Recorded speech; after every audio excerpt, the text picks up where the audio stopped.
The pesky Pistons threatened to end the Milwaukee Bucks' undefeated reign, but they were ultimately unsuccessful. And I think it was a lot about the other guys tonight. Jrue Holiday was superb. Brook Lopez was excellent. And also Giannis, by the way. I had to check the box score, but he still put in a quiet 31 as well. So the Bucks are 6-0, still yet to lose in the 2022-23 season. Let's talk about this game against the Pistons. You are Locked On Bucks, your daily Milwaukee Bucks podcast, part of the Locked On Podcast Network, your team every day. Welcome to Locked On Bucks. My name's Kane Pittman. You can see and hear me on this show Monday to Friday, and also find my work over at ESPN. Alongside me, the founder of brewhoop.com and longtime voice of the podcast, Frank Madden, for today's episode that is brought to you by LinkedIn. LinkedIn Jobs helps you find the qualified candidates you want to talk to faster. Post your job for free at linkedin.com/LockedOnNBA. And we thank you for making Locked On Bucks your first listen or watch of every day. And Frank, we have got some serious sickos that listen to and watch Locked On Bucks because we did a weekend pod. And at the end of the podcast, I said, these people have got better things to do on the weekend than listen to Locked On Bucks. That's false. Because on YouTube, we went well over 6,000 views, which is a pretty good number for us here. And it just shows the Bucks are winning. Giannis is playing excellent basketball. And our listeners and viewers, very big supporters of what we're doing and very bigger supporters of what the Bucks are doing. So we appreciate it. If you haven't subscribed, make sure you do so. So then you will get the notification if we do anything different, like a weekend podcast.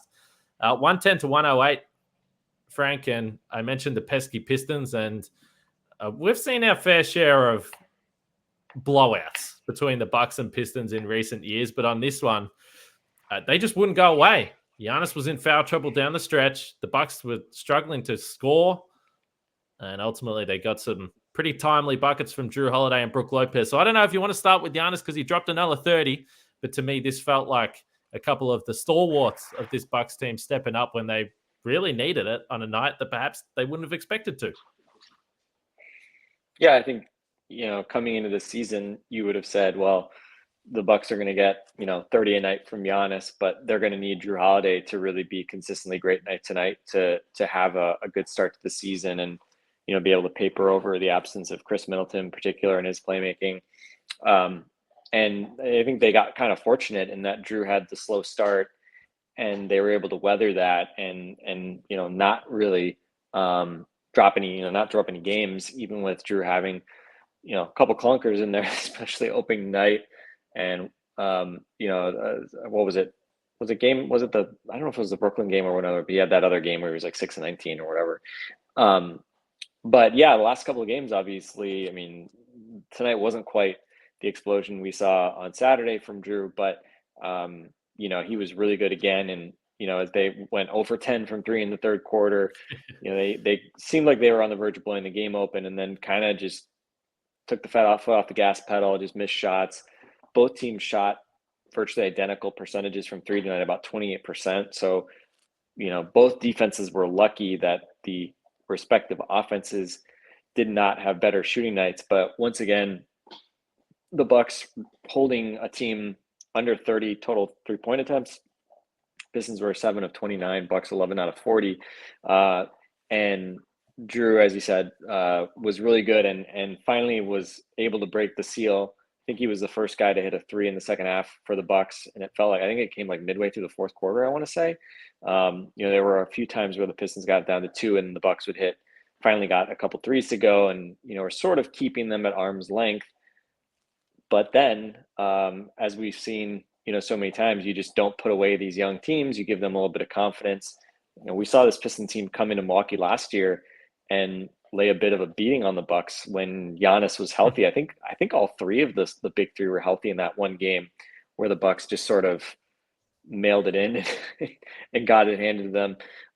So, the Bucks should remember they know that this Pistons team has the talent and, kind of the youthful vibrance and, they don't know any better to come in and win a game. And sure enough, they get the tying basket with just under a minute to go. And, thankfully, once again, we talked about obviously Jrue Holiday on Saturday. He had the huge bucket late to kind of maybe not seal the game, but restore the Bucks lead from 1-3 in the final minute, and provide the breathing room that ultimately led to the win against Atlanta.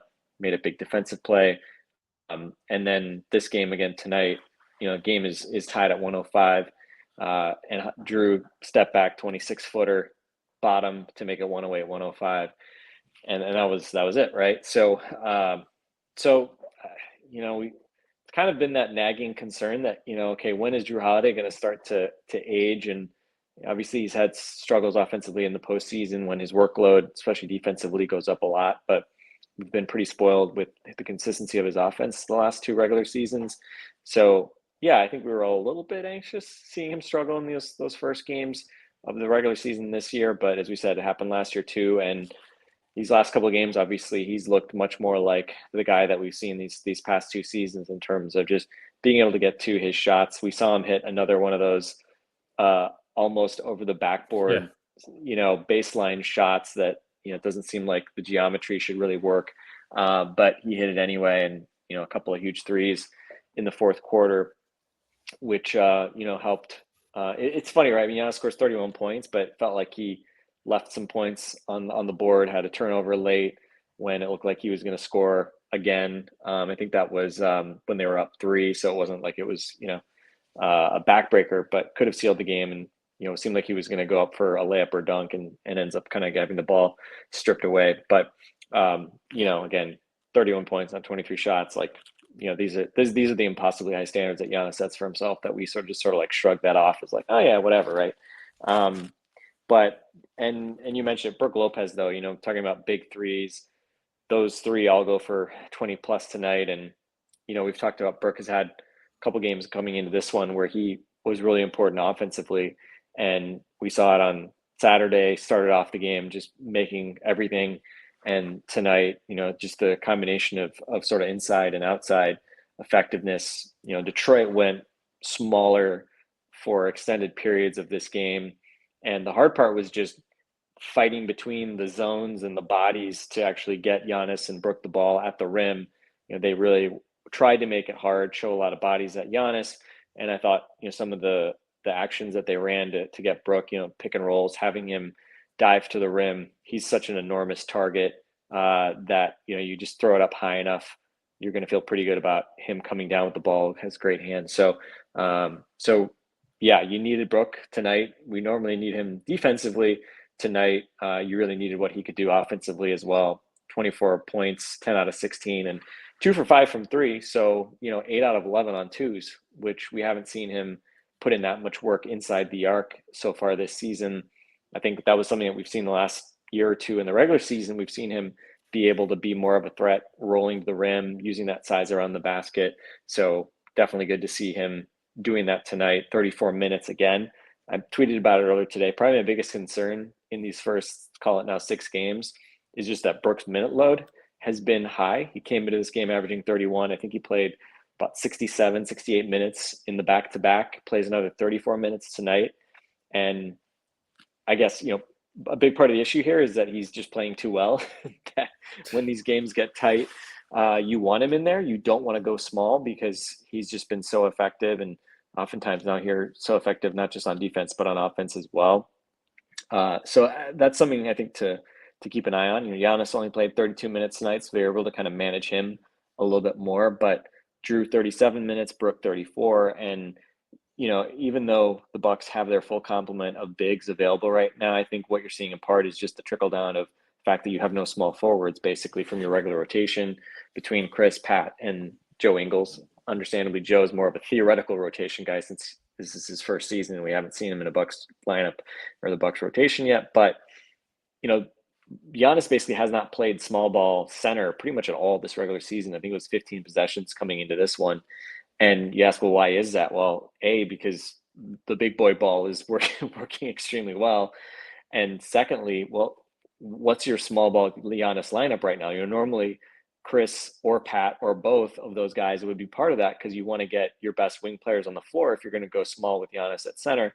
But right now, your best players are smaller guards and big men. So by virtue of that, again, as we've talked about, you're either playing very big or very small. We saw Giannis and Bobby and Brook out there a fair bit together. And, Bojan Bogdanovic started at power forward tonight, right? So you're by definition, you were going to have Giannis running around the screens and running around the perimeter in large cases. And for large portions of the game, he was guarding like Sadiq Bey, which isn't really what you want Giannis doing defensively. And, ultimately not a surprise he only had 7 rebounds because he was so far from the basket for large portions of the game. So kind of a funky game, defensively. And again, just, the wing rotation, again, just forcing Bud to do things and kind of run combinations that again tend to go maybe bigger than he would otherwise like to do. But at the end of the day, you were able to win the game. I thought the Pistons junked it up pretty well at times, especially against Giannis. But I figured at least one of these 2 games here with these not back to backs, but 2 games in 3 days against the Pistons at home. You figured like one of these would be close. Like I think this team's too frisky to just like blow them out twice. So, hey, if this is the close game and you get a little bit of that wake up call and you knock them off and, bank another win, so be it. Hopefully Wednesday is a little bit less tense, but, credit to Detroit. They're 2-6, 0-4 away from home, but they're a talented team and they're going to beat a lot of good teams. They beat the Warriors yesterday, right? Or 2 days ago. So we know that they can beat good teams, and we've seen them do it in Milwaukee too. More on Mr. Second half after this, because Giannis, again, even though we talk about the other guys, he still managed to have 20 points in the second half, even though he was battling foul trouble, which is just absolute insanity at this point, as long as I haven't got my math wrong there.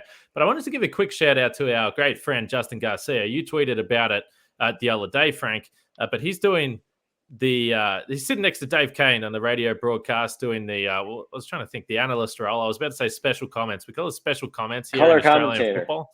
Color commentator. So that's what Justin's doing, and he's a great job, and he's doing a great job. And we knew the Bucks were potentially looking for a new analyst. Now they just looked in-house. They had the perfect candidate right there, but that's not always the case, which is where LinkedIn Jobs comes into calculations. Now, these days, every new potential hire can feel like a high-stakes wager for your small business. You want to be 100% certain that you have access to the best qualified candidates available.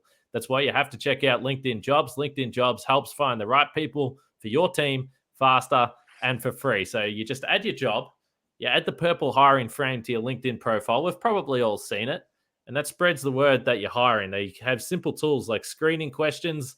This makes it easy to focus on the candidates with just the right skills and experiences, so you can quickly prioritize who you'd like to interview and hire. So LinkedIn Jobs helps you find the qualified candidates you want to talk to.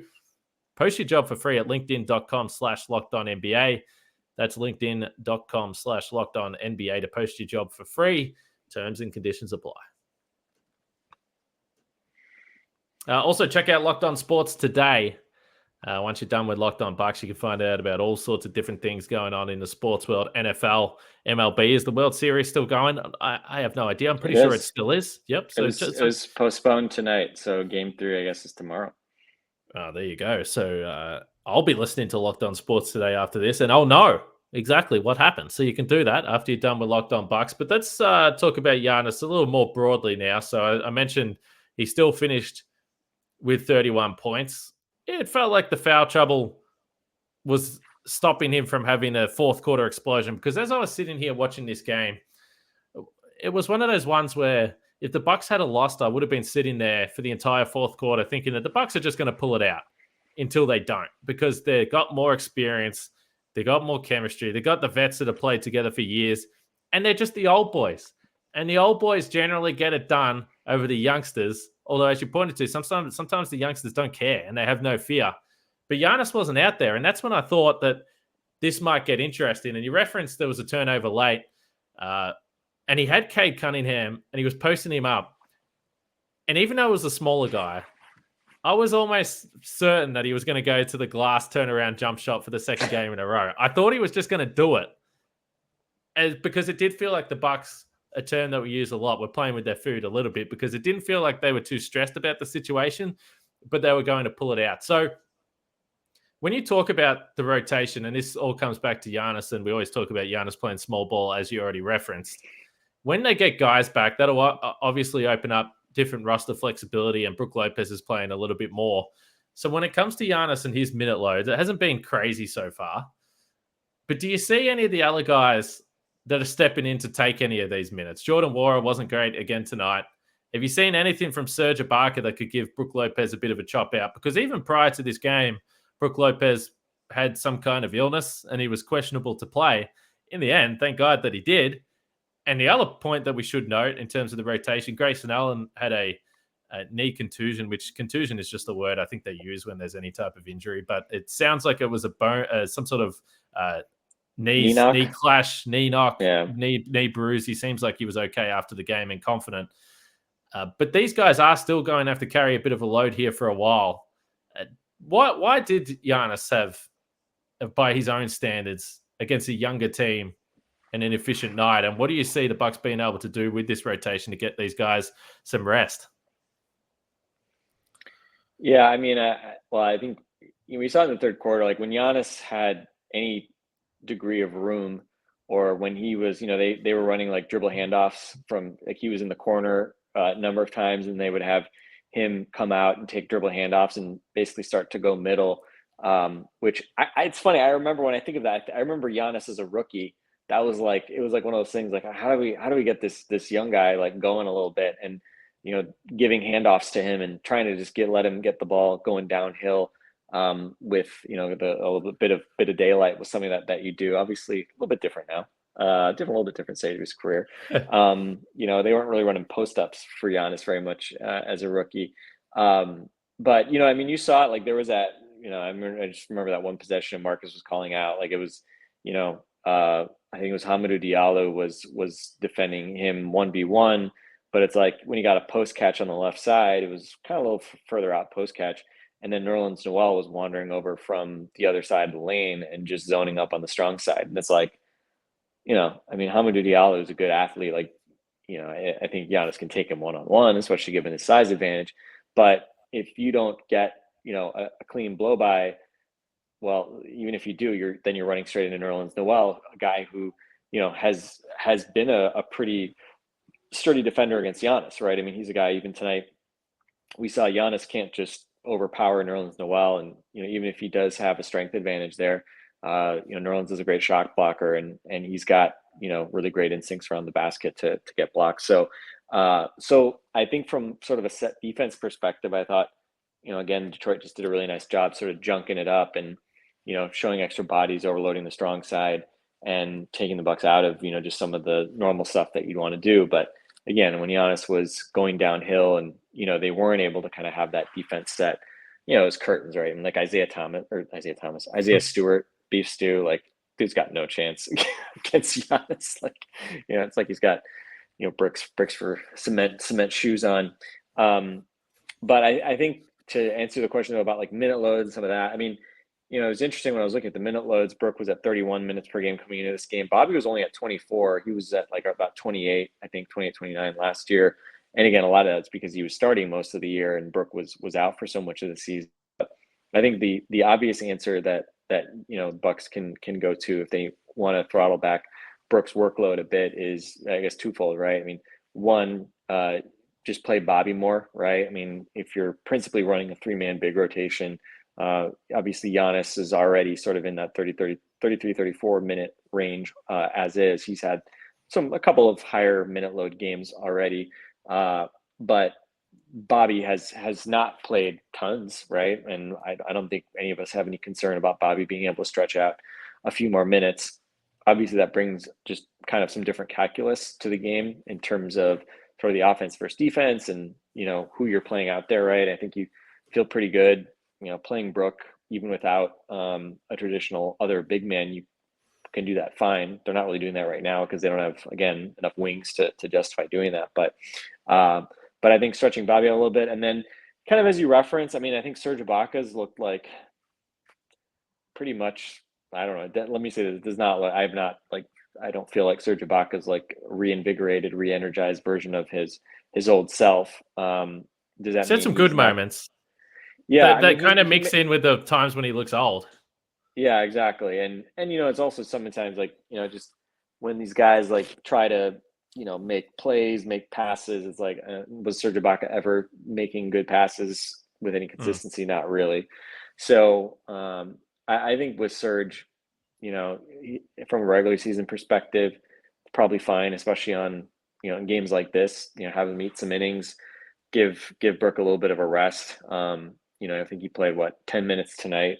So obviously if you're getting 10 minutes from him, that's 10 minutes that you don't need from Giannis or Brook, who are the two guys that are already probably playing at the higher end of where you'd like them to be on a night-to-night basis. So we'll see. But obviously the other piece too is just, yes, you can think when the Bucks are back to where they want to be depth-wise on the wing, then you have a little bit more optionality to play Giannis at center, which again, I think is, that's a more of a situational thing depending on what the other team is doing.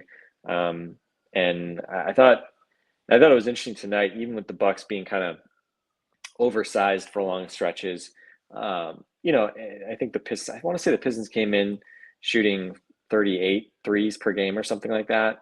So that's a pretty decent number. And they were able to keep Detroit, chased off the 3-point line reasonably well, at least. And Detroit was able to get things going to the basket, right? I think Jaden Ivey looked great. He really was able to get to the edge on George Hill and Javon Carter pretty consistently. And when he was getting all the way to the rim, his finishing is awesome, right? I mean, he's really impressive. I think you're a Pistons fan. You got to be really excited about kind of having him to pair with Cade. Ivy has the athleticism and the burst and size. He can get all the way to the rack and, has good creativity finishing. Brook was having trouble, slowing him down when he was having that head of steam. And then, Cade was able to get to the mid range and do a fair bit of damage that way, right? He's obviously a savvy guy. I think I remember pre-draft some talk about like some Chris Middleton comparisons with Cade, which I can definitely see. But I thought the other guy that really gave them a nice burst inside. I mean, Bojan Bogdanovic came into the league playing with Brook Lopez, so those guys know each other pretty well. But I thought, he's pretty underrated. I'm not gonna say he's an underrated athlete, but he's a smart finisher, and he repeatedly was driving to the basket and knew just when and how to get off shots going to the basket, such that Brook couldn't just block it into the first row. And he repeatedly was able to finish over Brook at various points, and he had a really nice game. And it kind of annoyed me by hitting a meaningless buzzer beater, which will go down as hurting the Bucks' defensive rating a little bit. But I think we saw again that Pistons, they play, certainly their starting five plays relatively smaller, can space you out. They're not, again, a kind of a normal matchup for a team like the Bucks that's starting Giannis and Brook, and at times is playing them with Bobby Portis. But overall they were able to do enough defensively. I don't think they were super impressive. I think really the area where the size ended up being more of an advantage was just on the offensive glass. As we've been saying pretty much every game now, it seems like of late, the Bucks were able to do good work on the offensive glass. They had a 34% offensive rebound rate. That's an 85th percentile night. And Pistons also at various points, it's felt like in the third quarter, the Bucks were getting all the offensive rebounds. In the fourth quarter, the Pistons got some really important reloads. Detroit was at 29% offensive rebound rate. So that's definitely better than what the Bucks typically allow. But overall kind of net advantage was to the Bucks. They had an advantage at the foul line, and that kind of helped overcome a few more turnovers on the Bucks end, which it also felt like just whenever the Bucks turned it over, it was like a guard making a bad cross-court pass or something that was leading to a layup the other way. So yeah, let's just say this is not a work of art. In the annals of Bucks wins, I would dare say, Kane, let's get it all out on the floor tonight, because we will not harken back to this game 6 months from now when we're talking about the Bucks 22-23 season. I don't think we're going to fondly remember this game. Hopefully there will be many other games that we think of other than this one. But hey, if your forgettable games, you can still bank wins and move to 6-0. That's a pretty good spot to be in. No question. And just on Javon Carter watch here, 24 minutes tonight. You mentioned some of the defensive stuff, but 0 for 5 again. So he went scoreless. So We knew it was coming. We knew it couldn't sustain the 70% 3-point shooting or whatever ridiculous rate he was shooting the ball. But he's missed some, and he's looked frustrated when he misses a shot. It's almost like he can't figure out what's going on either. But he's been getting some really good looks, and I think overall the Bucks have had some struggles shooting the ball to start the season. But we weren't sure what to expect, and as you said, tonight might not be one you'll remember for the rest of your life. But to start the season 6-0 is a pretty handy start. And clearly, Giannis has played a humongous part in all of that. But having different guys every single night that can come in and pitch in and do stuff. We've seen Bobby carry this team at times. We've seen Wesley Matthews have big shots. Then it's been Jrue and Brook being pretty consistent in different areas. Sometimes you forget the depth that the Bucks do have, and it does make you think about when you get all those guys back, or hopefully you get all those guys back in a rotation at some point. It is going to be interesting to see how it all settles out. But if you watch tonight and you finish tonight's game and you said, you know what, I'm desperate for some more Bucks Pistons, the good news is you've only got 1 day to wait, because the Bucks will host the Pistons on Wednesday night at 7 p.m. Once again. So, hey, can you imagine? I'm curious how many Bucks fans with season tickets are going to both of these games, right? Hey, obviously we're watching both games, right? Like I get fired up for every game, but absolutely. When you think about the cost of going to games and the effort and parking and all that stuff, it's like definitely definitely a bit of a stretch expecting the same fans to go to both games back to back. But that's for the sickos. That's for the kind of people that we love. Our listeners. Bucks fans that listen to our podcast. You guys are the ones that say 2 games against the Pistons in short succession. Bring it on. Let's do this. I want to see my Brook Lopez splash mountain. I want to see Jrue Holiday getting buckets and looking like his old self. And good call on Brook, right? I mean, the fact that he was, kind of this question mark with some sort of non-COVID illness coming into the game, and they were like seeing if he was going to make it through pregame warmups. Again, I still find it amazing. Like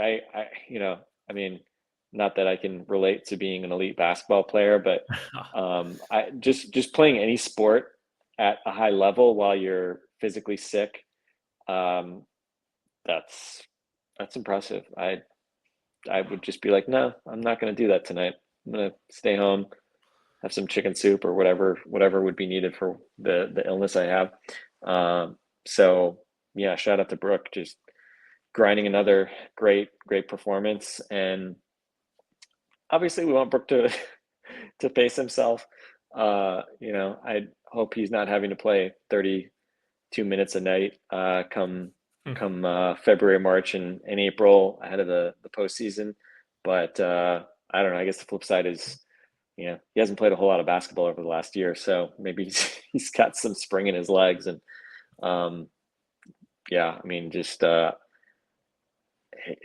his comeback from this injury, is just pretty remarkable, right? I mean, we've seen obviously other guys come back from the injury and sort of have, from back injuries, right? It's not an easy injury to come back from. Obviously, Ben Simmons had a similar procedure and is still really trying to kind of get himself right.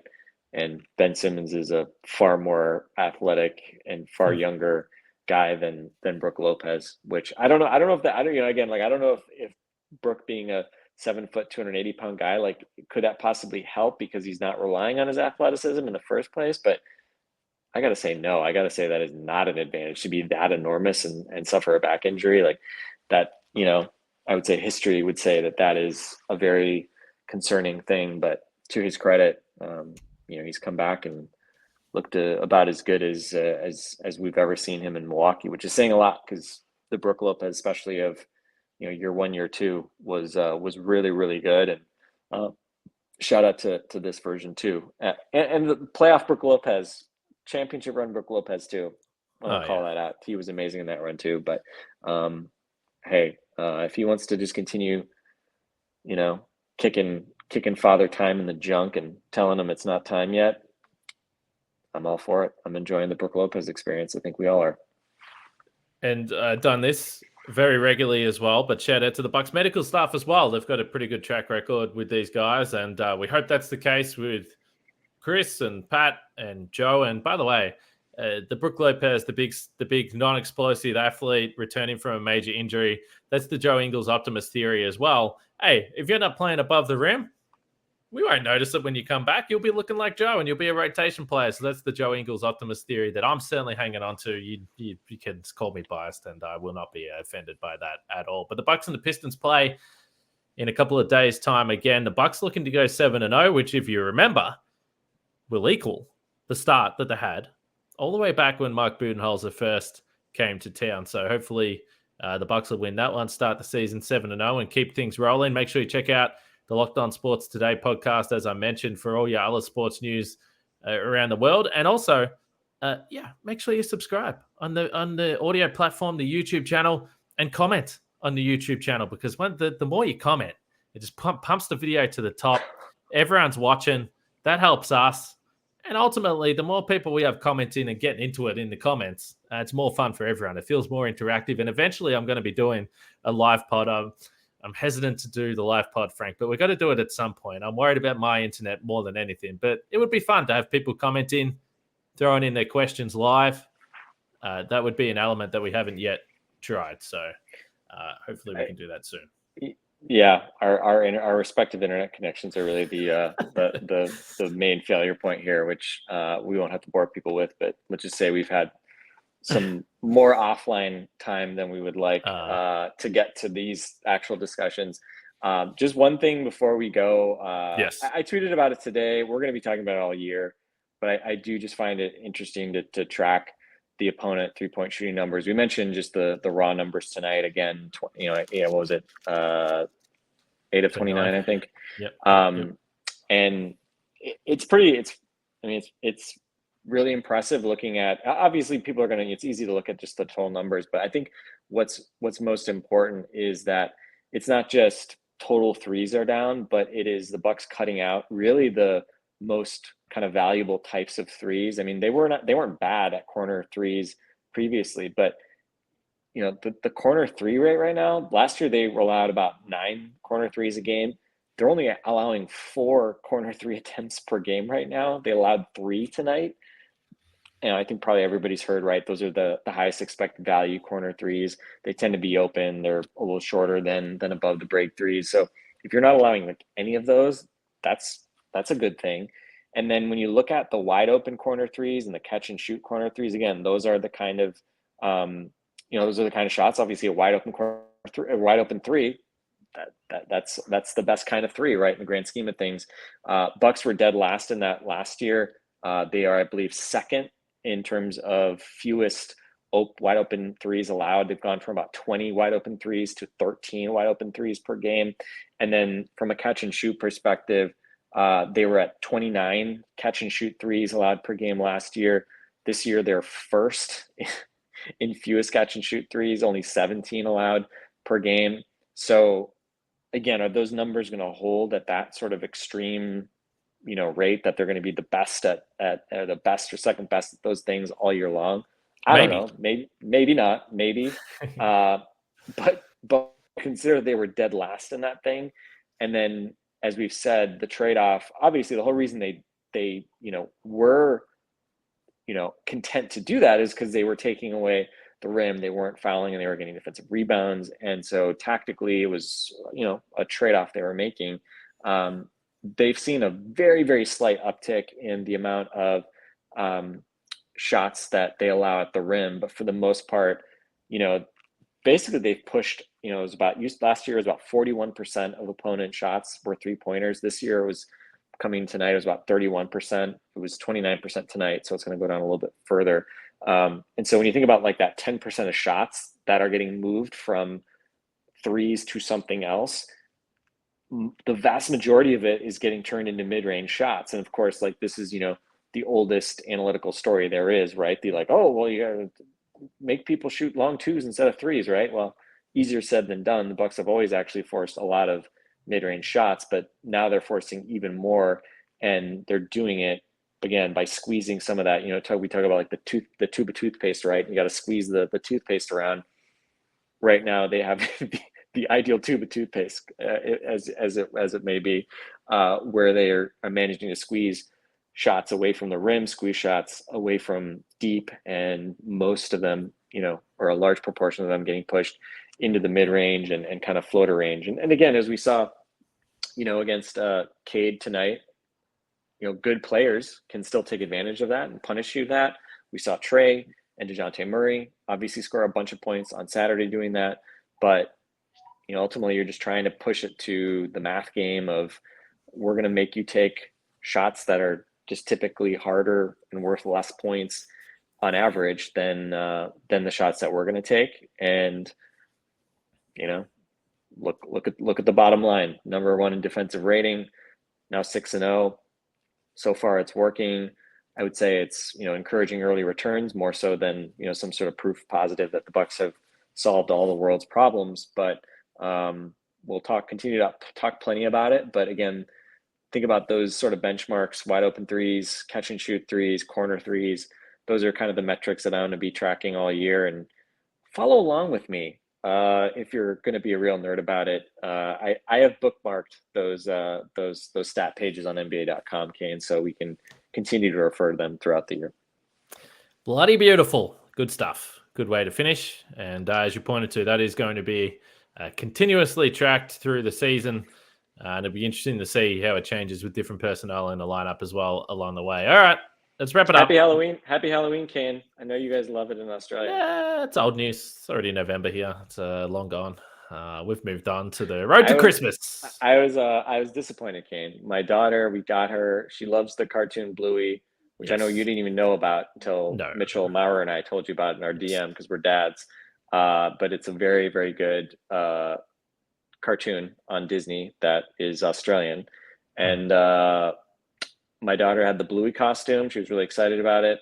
And then we asked her yesterday about trick-or-treating today, and she said she wanted to be a fairy, which she's pretty much like close to having a fairy princess outfit on like most days. So she's got like a little like wings, little plastic wings that she wears with surprising regularity. So she just strapped those on, threw those around her back, had a little wand, princess crown, regular Saturday night for Kane Pittman probably, but for us it's a nice little Halloween. And now unfortunately I have a ton of candy in my home, and I got to figure out how to just not get fat eating all that leftover candy. But at least for better or worse, I got some good candy for our trick-or-treaters, and we've got some leftovers. A lot of Reese's Pumpkins, Butterfinger, some Snickers, peanut M&Ms. It's probably a mistake. I got candy that I like. I think probably the safer move is to get candy you hate, and that way you're not tempted to eat it. But I was talking to one of my neighbors who was like, they tried to do that and they were just like, yeah, and then we just ended up eating candy we hated. And that just seems like a bad spot to be in. So anyway, if my face starts to get fatter and fatter on these YouTube podcasts, it's because I'm just working my way through these Reese's Pumpkins. Yeah, you were like, listen, Tilly, it's Halloween, and she's like, screw this. This is just an everyday Saturday. I'm going as a fairy. And by the way, we're entering the time of year where, everyone's eating. Let's be honest. Thanksgiving also not a thing in Australia, but you can pretend, and everyone's eating for the next few months. So it's how much weight did you put on when you came to America? You must have put on weight like everybody does, right? Yeah, the biggest thing for me was just the cold, because like winter here, you can still do stuff, like you can go for a run, you can go outside, you can do whatever you want. But just because it was so freezing, I was like, well, what am I actually going to do? I can't do anything. So it's like, well, I may as well go to the pub and have a few beers and watch basketball. And then it's like, geez, I've done that for 49 straight days. Yeah, it's like, no wonder. Yeah, you put on a bit of weight. So it's the winter. It's a killer. But hey, I'll be back there soon. Don't want to give too much away, but sometime soon I'll be back, which will be fun. Well, you'll come back. It'll be winter. We'll go to Rocky Rococo's a lot. We'll put on our 15 pounds of Rockies and Cops and all sorts of Wisconsin deliciousness, and we'll see. We'll see if the Bucks are still undefeated at that point, but maybe not. But here we are. It's November and the Bucks still haven't lost. That's pretty cool. Again, knock on wood, all that. Hopefully, locked on wood. You said it, not me. Knock on wood. Hopefully the injuries get better and we don't have any more crop up. We'll see Grayson Allen what the situation is, but we talked about Marjon Beauchamp, got a little bit of run tonight. Couldn't get a couple buckets to go down. I thought he had a really nice push and transition and just couldn't get a little reverse layup to go down. But Jordan Nwora, not exactly putting that wing spot on lockdown. He struggled again tonight, and if Grayson's out on Wednesday, you're gonna need some help out there. Play Mamu at shooting guard, maybe. I don't know. Probably not, but we'll see. A game so nice we're gonna have to play it twice. Oh, delightful. Central Division showdown. Central playoff preview. All right, we'll be back tomorrow.